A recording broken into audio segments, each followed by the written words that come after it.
My name is Olivia Mercer. I'm 28, and this is the story. I never thought I'd tell the story of how I lost everything. I thought I wanted, only to realize it was the best thing that ever happened to me. I met Aaron Blake back in college almost 8 years ago. I was majoring in finance. He was studying marketing. Aaron was charismatic, full of ideas, always dreaming bigger than reality could support. I was the steady one, the one who saved money, planned ahead, made life practical and safe. We joked that we balanced each other out, and for a long time, I believed it. After graduation, things got real in ways I wasn't prepared for. I landed a stable job at a mid-sized investment firm, not glamorous but solid. Aaron, though, he struggled. His first job fell apart within months. Then came a series of freelance gigs, temp positions, failed pitches. I didn't complain. I covered most of our rent, so he could focus on building his portfolio. I'd come home from 12-hour workdays to find him stressed about a client and ghosting him, or a proposal falling through. I'd cook dinner, listen to him vent, remind him he was talented. We've got this, I'd say. And for a while we did. I sacrificed quietly, turning down a promotion because it required relocating, skipping family trips to help him pay off debt, postponing buying a car so he could purchase the high-end laptop he insisted he needed. I wasn't keeping a tally. I believed in him, believed in us. We talked about marriage, kids, someday trading my promise ring for something real. I pictured a future built on teamwork and loyalty. But life doesn't always crack like a thunderbolt. Sometimes it fractures slowly, quietly, while you're too busy holding everything together to notice the fault lines. For me, that fracture began when Aaron reconnected with his ex-girlfriend Mia Kingsley through mutual friends on social media. He claimed it was innocent. "We're just catching up," he said. Whenever I saw her name lighting up his phone, Mia was the wild one from his high school days, motorcycles, impulsive road trips, tattoos, drama. The kind of girl who made chaos look glamorous. She dumped him back then, but now she was single again, working nightlife gigs, surviving on adrenaline and questionable choices. It started small. Aaron would mention her casually. "Mia's so spontaneous. We should try something like that." Or he'd post throwback photos with her in group shots, captioning them with inside jokes that didn't include me.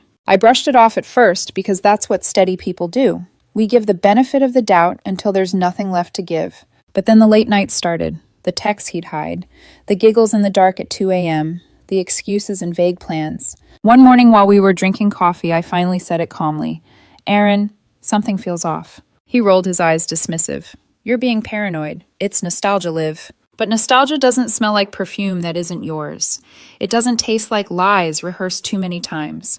It doesn't feel like your partner slipping away one secret at a time. I tried harder. I planned spontaneous dates, weekend getaways. Little surprises, the irony wasn't lost on me. I was trying to be like the very thing he was chasing. But deep down, I felt it, my place in his life, shrinking me as growing. The real moment everything shattered came on a Friday night. I got off work early and picked up his favorite Thai takeout. I lit candles. I told myself this was the night we'd talk like adults and fix whatever was unraveling. Aaron walked in around 7, eyes glued to his phone, thumbs flying. No kiss, no hello, just a sigh. We sat at the kitchen table, food untouched. "Aaron, we need to talk about Mia," I said softly. He leaned back, arms crossed, a smirk spreading across his face. "Talk about what?" he asked. "That I'm seeing her again." My heart dropped so fast I felt it physically. "Seeing her," I repeated. "As in, what exactly?" "Relax," he scoffed. "It's not cheating. Don't be dramatic. She gets me in ways you don't. With you, it's routine work, bills structure. I want excitement. I want to feel alive." I stared at him, stunned. "We've built a life together. I've supported you through everything." "And that's the problem," he snapped. "Your stability is suffocating. I need more. Mia understands that." "Are you saying you're choosing her?" "I'm choosing me," he said. "And yeah, her too. I'm going over there tonight. We can figure out how to make this work. Maybe an open relationship." 8 years together reduced to a negotiation with betrayal right on the table. He grabbed his keys and left without looking back. I didn't chase him. I didn't scream or break down. I just sat there letting the truth settle like dust after an explosion. And somewhere between the candles burning out and my heart going numb, I realized something. If he could walk out that easily, he never deserved the version of me that stayed. I didn't sleep that night. I lay in the dark replaying 8 years of loyalty, sacrifice, and blind hope. Every late-night pep talk, every bill I covered, every promotion I turned down, so Aaron wouldn't feel overshadowed. None of it mattered. It was like watching the life I built crumble in slow motion, and the most painful part was realizing he didn't value a single piece of it. By dawn, heartbreak had settled into something colder and sharper clarity. I walked through our apartment quietly noticing things I'd ignored for years. His shoes by the door, the dead plant he promised he'd take care of, the stack of bills with my handwriting because I always handled the responsibilities he avoided. Even the takeout containers from last night felt symbolic, my effort laid out on the table, untouched, forgotten. Then I saw my promise ring, the same ring he used to say he'd upgrade someday. It was sitting in a dusty dish by the window, exactly where he'd left it months ago, and never thought about again. That was when I understood the truth. I had been loving for 2, and he hadn't been loving at all. A message came from a mutual friend. Hey, Mia posted a story. They're together tonight. Looked close. I didn't respond. There was nothing to respond to. He'd already spelled it out last night with his smirk and his "I'm choosing me." I wasn't going to beg. I wasn't going to fight for someone who treated commitment like a burden. I needed dignity more than I needed answers. So I started packing. Not in anger, not in chaos. Calmly, like someone finally remembering their worth. Clothes folded neatly. Books stacked with care. My toiletries gathered into a single bag. Every motion felt like a declaration, you don't get to keep pieces of me anymore. By noon, half my life was in boxes. By 1, everything that belonged to me was loaded in my car. I removed myself from our shared streaming accounts, logged out of joint memberships, changed passwords he'd once insisted on sharing. Maybe it was petty, maybe it was survival. Either way, it felt like taking my power back. At 1:47 p.m., I sat on the edge of the bed we once shared and typed the last words I would ever send him. Good luck with her. No speeches, no explanations, just truth. I blocked his number, blocked his social media, blocked every pathway he could use to crawl back into my life. Then I set my key on the kitchen counter, walked out, and closed the door on 8 years without looking back. I drove to my friend Dana's place. She opened the door before I even knocked twice and pulled me into a hug. Stay as long as you need, she said. And for the first time in months, I felt safe. That night on her couch, the silence was heavy, but not crushing. It felt like the first breath after being underwater too long, unsteady, but freeing. The next morning, I did something I'd been avoiding for years. I called a therapist. When they asked what brought me in, I didn't say betrayal or heartbreak. I said I forgot who I was. I need help remembering. Weeks passed. Slowly, I stitched myself back together. I went running again. I cooked meals I actually liked. I read books instead of waiting for Aaron to decide what we watched. With each passing day, the version of me he had drained came back to life piece by piece. Mutual friends occasionally shared updates I didn't ask for. Aaron and Mia were inseparable. Road trips, parties, adventures, the kind of chaos he used to romanticize. I didn't chase the details. I didn't stalk. I didn't indulge the curiosity. I focused on healing. But life has a cruel sense of timing. Just when I stopped caring about his choices, the truth about Aaron and Mia began to surface. And the truth was coming for him hard, far harder than anything he had done to me. I didn't expect my life to rebuild so quickly, but sometimes losing the wrong person clears space you didn't realize you needed. 2 weeks after leaving Aaron, I got the promotion I'd passed on years earlier. Same company, different city, just an hour away, but it felt like another world. I packed up my things again, this time with excitement instead of heartbreak, and moved into a small one-bedroom apartment overlooking a quiet park. It wasn't luxury, but it was mine. Every corner felt like a fresh start. Therapy helped more than I expected.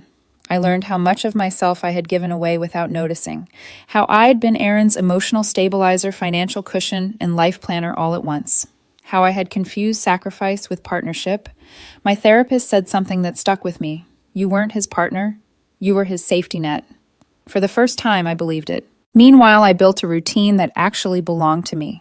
Morning runs, weekend hikes, books I'd been meaning to read for years, quiet nights with candles and soft music instead of loud arguments or waiting for Aaron to come home. I even joined a small book club and started talking to people who didn't know me as the woman constantly compensating for her boyfriend's chaos. For the first time in a long time, I felt light. And then the updates about Aaron began trickling in. Not because I looked for them, people just talked. Mutual friends, old coworkers, acquaintances who still followed him online. At first, it was surface-level stuff. Aaron and Mia posting smiling photos together. Motorcycle rides, parties, late nights, overly romantic captions that felt performative even from a distance. But the cracks showed fast. One friend mentioned that the event planning business they tried launching together had already tanked. They burned through savings in weeks, not months. Mia convinced Aaron to quit his last part-time marketing gig to focus on their brand, and he listened. Of course he listened. She sold him dreams. He always had a weakness for people who promised shortcuts. Another friend confided that Aaron's freelance clients were dropping him left and right because he kept missing deadlines. He blamed stress, burnout, the universe, anything except accountability. Then it got worse. Their fights went public. Loud arguments in bars, screaming matches on sidewalks, stories of Mia throwing his phone, Aaron yelling at her in front of her friends. The same excitement he accused me of lacking revealed itself for what it really was, instability he mistook for passion. The most painful updates weren't the dramatic ones. It was the small details, the ones that made the picture painfully clear. Aaron had tried shaping Mia into the stability he once relied on me for, expecting her to be the patient one, the supportive one, the one who handled practical things he didn't want to deal with. Except she didn't. She never would. She wasn't built for that. And he spiraled. 4 months after I left, I got a message from an old landlord from my previous city. I had sublet the apartment to a coworker after I moved, but technically the lease still had my name tied to it. He called to warn me that the rent had been late for 2 months, and Aaron had begged for extensions. Apparently, the new adventure he and Mia were building collapsed faster than either of them realized. Then the biggest twist hit. Mia cheated on him, not subtly, not emotionally, outright, with a coworker from one of her nightlife jobs. She blamed him, called him boring, accused him of dragging her down, word for word, the same things he once said to me. And then she did exactly what he had done to me. She packed her bags while Aaron was out trying to land a new gig, left a note on their kitchen counter, and vanished from his life. He came home to an empty room in silence. The karma was too clean to ignore. I didn't celebrate. I didn't smile. I didn't feel joy over his downfall. What I felt was clarity. The universe had a way of teaching lessons we refused to learn on our own. He had chased chaos. He had mocked stability. He had thrown away loyalty for thrill, and the thrill threw him away right back. After that, the updates grew quieter, sadder. People stopped checking on him. Friend groups shifted. He popped up less and less online. His flashy posts disappeared. His stories dried up. Even the people who used to defend him stopped mentioning his name. While he was unraveling, I was thriving. I earned a bonus at work for closing my first big deal.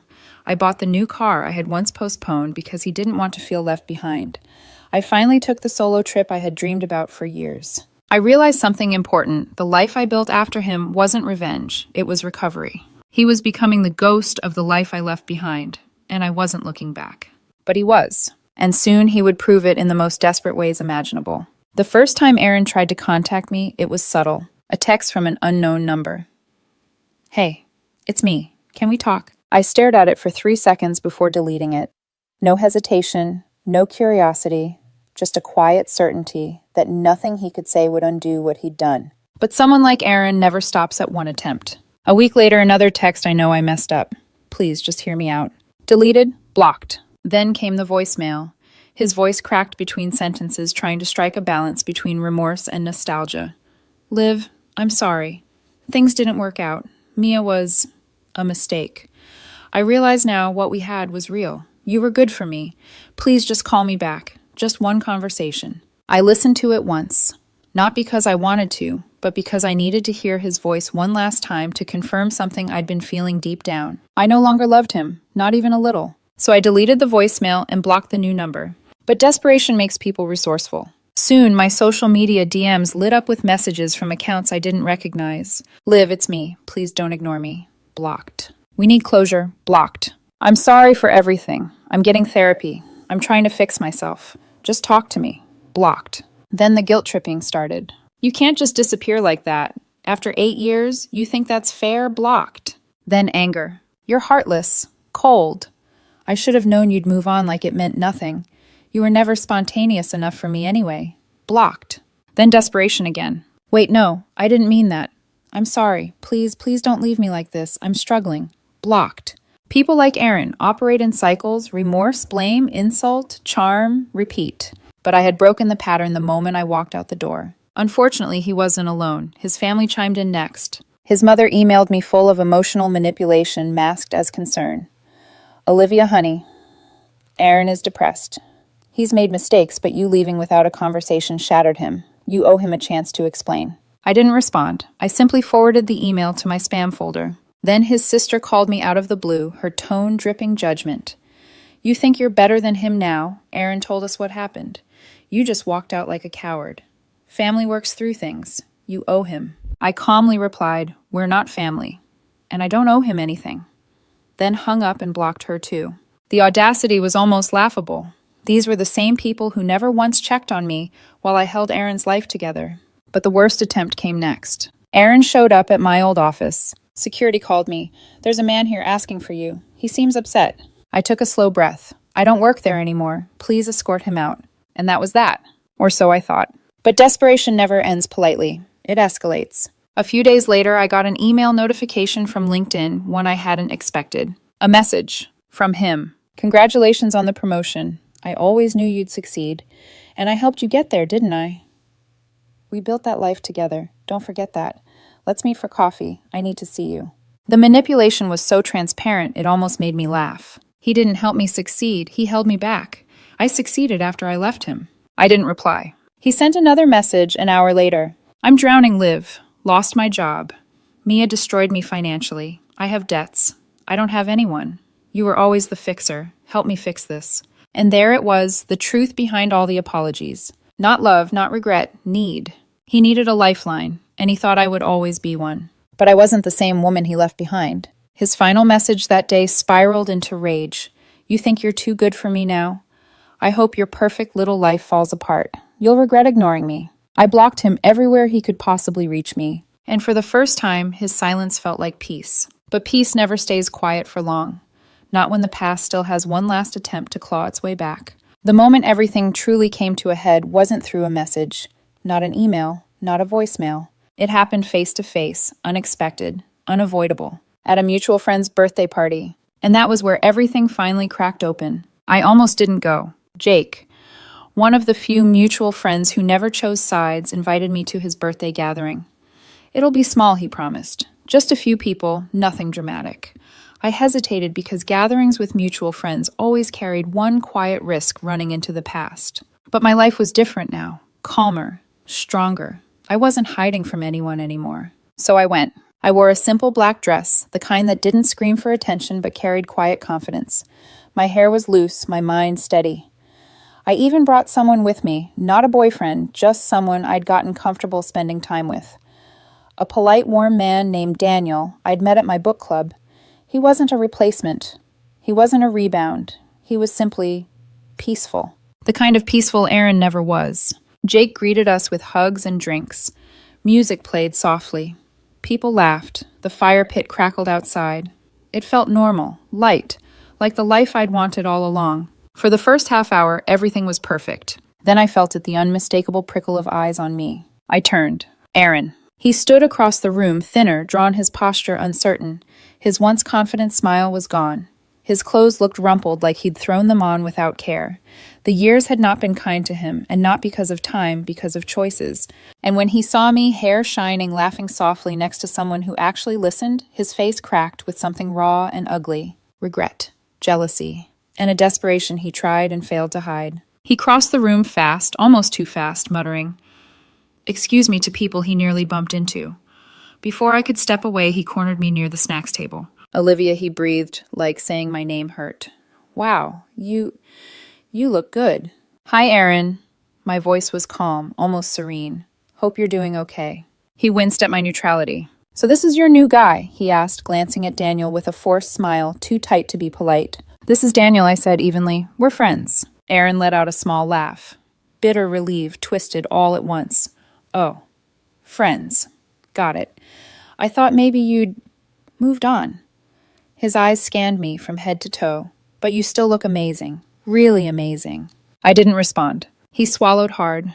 "Listen, I know I've been trying to reach you. I know you've ignored me. But seeing you here, it hits different."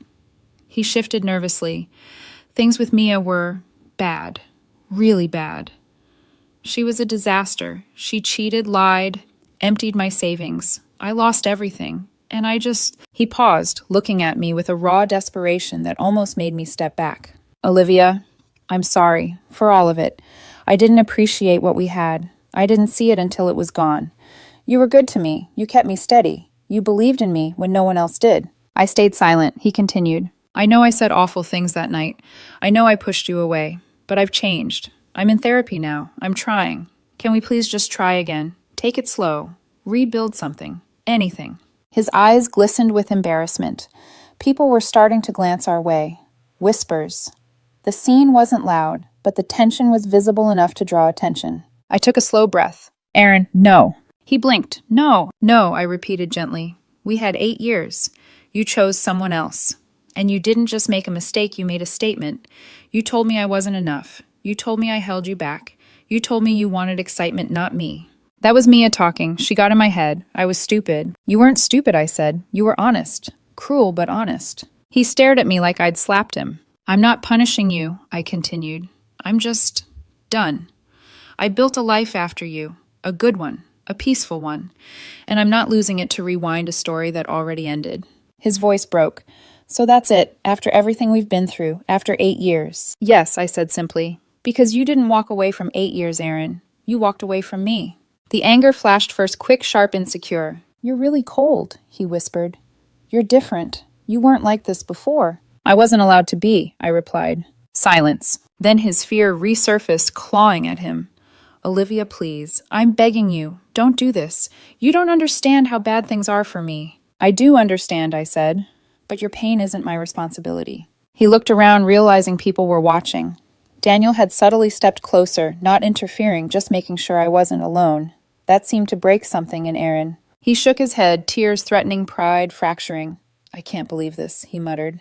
You just turned into someone else. No, I corrected softly. I finally became myself. His face crumpled. You'll regret this. No, I said, turning toward Daniel, toward the fire pit, toward a world he no longer belonged to. I won't. Aaron stayed frozen in place as I walked away. And for the first time in our entire history, he didn't chase me. Because he knew he couldn't, not anymore. That night sealed everything. There would be no more calls, no more emails, no more desperate attempts. He faded from my life exactly the way I once faded from his, quietly, completely, inevitably. And I didn't look back. Aaron didn't reach out again after that night at Jake's party. No more unknown numbers, no more burner accounts, no more guilt-soaked voicemails or angry rants or desperate pleas for just one chance. It was as if the confrontation had finally broken something inside him, the last thin thread of denial he'd been clinging to. He saw the truth in my eyes that night. The chapter was closed, permanently. And I think deep down he finally understood there was nothing left to salvage. Life settled into a comfortable, steady rhythm after that. The kind of life I'd once dreamed of but never believed I deserved. Work was fulfilling. My team trusted me. My boss valued me, and I found myself stepping into leadership roles I used to think were too much because Aaron always needed me available, always needed support, always needed me small. Without him, I had room to grow. My apartment became a home. Warm lighting, soft blankets, plants that actually stayed alive because their caretaker finally had mental space. I cooked meals I enjoyed, set my own schedule, lit candles in the quiet evenings, and read books with no one interrupting to complain about boredom. Freedom felt like exhaling after years of breathing too shallow. Therapy helped me reconstruct pieces of myself I hadn't realized were missing. I learned how much of my identity had been shaped around managing someone else's chaos, how I had confused love with labor, how I'd been taught to hold everything together, even when it wasn't mine to hold. Piece by piece, I released that weight. I became lighter, clearer, stronger. When I ran in the mornings, I didn't feel like I was running from something, only towards something better. When I spent time with new friends or with Daniel, or even by myself, there was no lingering dread that the peace would shatter. I trusted the quiet. I trusted myself. And maybe that was the greatest transformation of all. Months passed, and the memory of Aaron faded the way an old bruise does, still faint if you press on it, but no longer painful in daily life. Mutual friends stopped mentioning him. His name stopped appearing on any feed or conversation. It was like he had drifted into a life so far from mine that our worlds would never collide again. I didn't hate him. I didn't love him. I didn't feel anything for him, really. He was a lesson, a past tense, a version of my life I had outgrown. One evening, nearly a year after the breakup, I sat on my balcony watching the sunset paint the sky in orange and gold. The park below buzzed softly with life people, walking dogs, kids laughing, couples sharing quiet conversations. The world kept moving, and so had I.